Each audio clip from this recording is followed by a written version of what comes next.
Assalamualaikum warahmatullahi wabarakatuh. Selamat berjumpa kembali di channel Tastuti Tuti Kelas. Apa kabar anak-anak? Semoga kalian sehat semuanya. Pada video kali ini, Ibu akan menyampaikan beberapa teori evolusi yang dikemukakan oleh beberapa ahli sebelum Charles Darwin. Dan beberapa teori ini kelak akan menjadi dasar bagi lahirnya teori evolusi Darwin.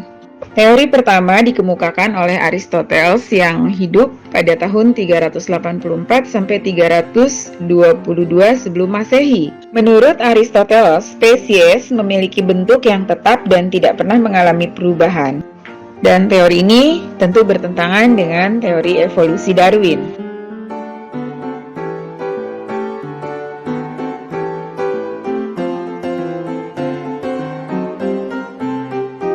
Teori kedua adalah dari William Paley yang hidup di tahun 1743 sampai dengan 1805.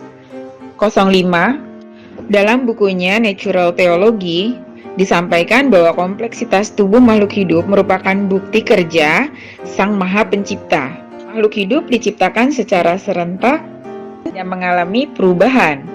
Selanjutnya disebut dengan hipotesis teori penciptaan khusus. Tentunya hal ini juga tidak mendukung kepada teori evolusi Darwin.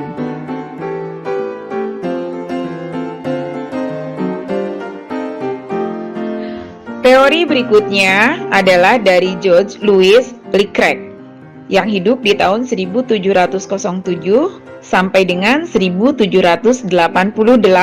Kenal juga dengan Comte de Buffon.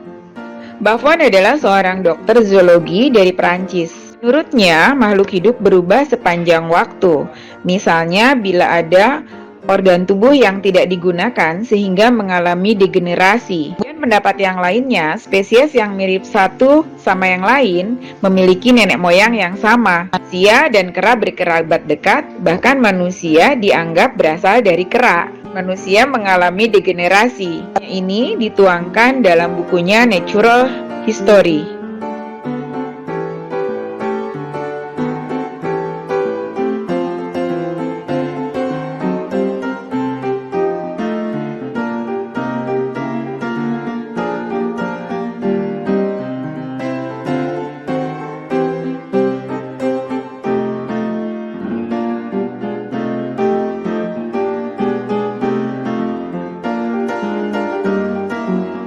Teori berikutnya adalah dikemukakan oleh Erasmus Darwin yang hidup di tahun 1731 sampai 1802. Erasmus Darwin adalah seorang dokter. Dia adalah kakek dari Charles Darwin. Setelah membaca buku Buffon, ia percaya bahwa evolusi terjadi pada semua makhluk hidup, termasuk manusia. Dia percaya bahwa karakteristik yang diperoleh orang tua akan diwariskan kepada keturunannya. Pendapatnya ditulis dalam sebuah buku yang berjudul Zoonomia or the Law of Organic Life. Meskipun demikian, dia tidak mengerti mengapa terjadi evolusi dan apa penyebabnya.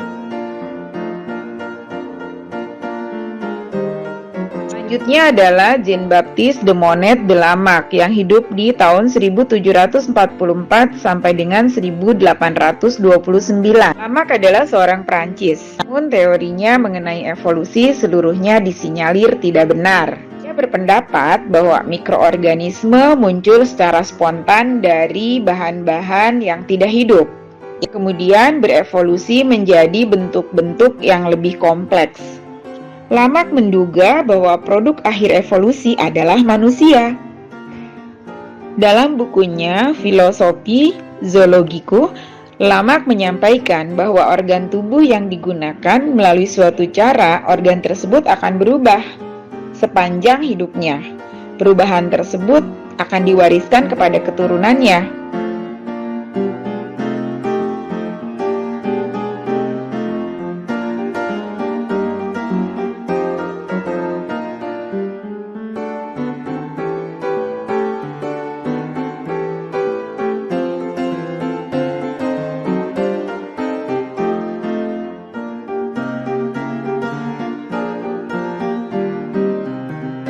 Seperti halnya leher jerapah yang panjang sebagai akibat dari peregangan selama bertahun-tahun.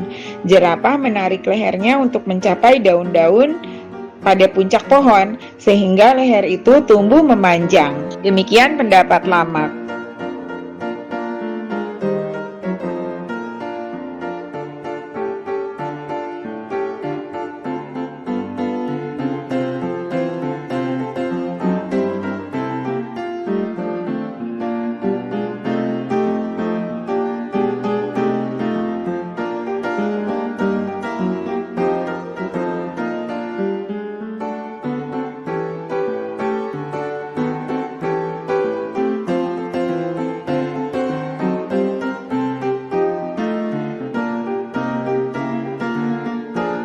Yang berikutnya adalah George Cuvier. Hidup di tahun 1769 sampai 1832. Cuvier adalah seorang ahli sains yang berpendapat bahwa spesies memiliki bentuk yang tidak berubah. Ia menolak bahwa keberadaan hewan-hewan purba menandakan terjadinya evolusi. George Cuvier menganut teori katatropisme. Katatropisme adalah suatu kekerasan atau bencana yang menyebabkan kepunahan suatu organisme atau populasi. Sehingga catatan fosil menunjukkan perubahan struktur seolah-olah tiba-tiba atau perubahan struktur fosil yang tiba-tiba.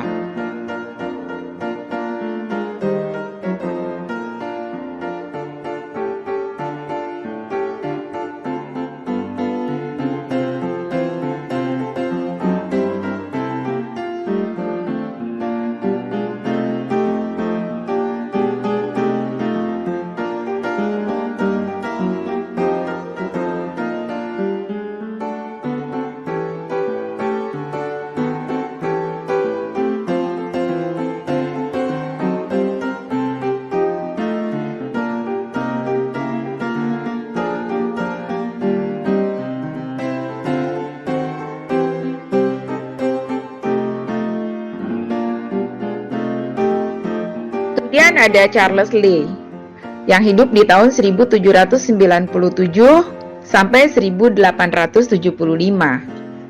Charles Lee beranggapan bahwa pendapat Cuvier tentang katatropisme atau bencana yang menyebabkan kepunahan adalah salah.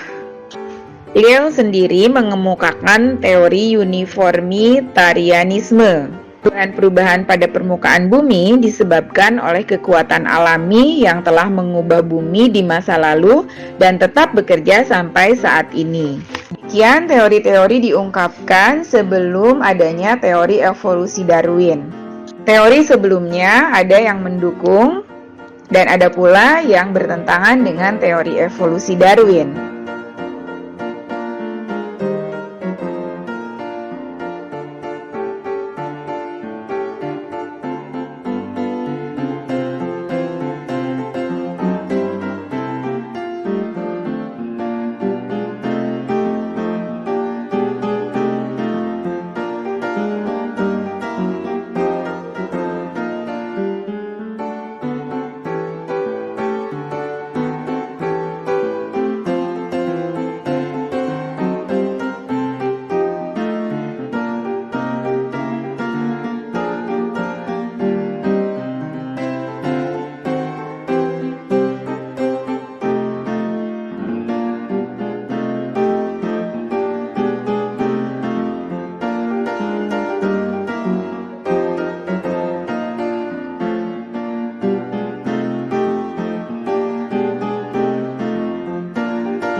Demikianlah teori-teori evolusi sudah disampaikan.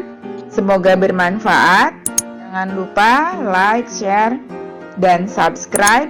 Salam.